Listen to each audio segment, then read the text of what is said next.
Hey, I'm back with the 71 Chevelle Super Sport build for Fabit Customs.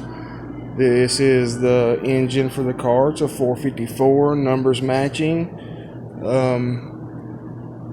For you guys that don't know, this is one way to tell. High performance passenger.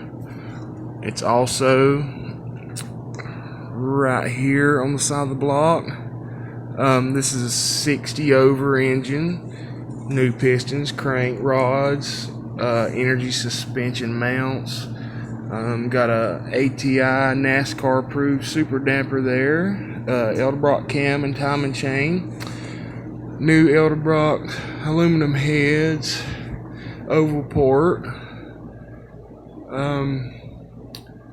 Gonna be a nice engine, nice build.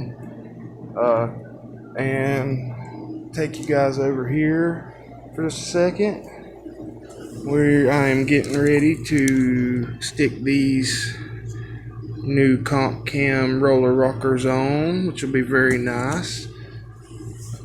And there's the new Zoom clutch for it, racing clutch. Again, www.fabitcustoms.com.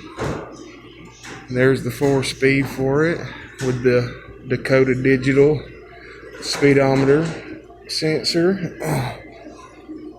The new Hurst Super Comp shifter, all new bushings, rubber boots, everything.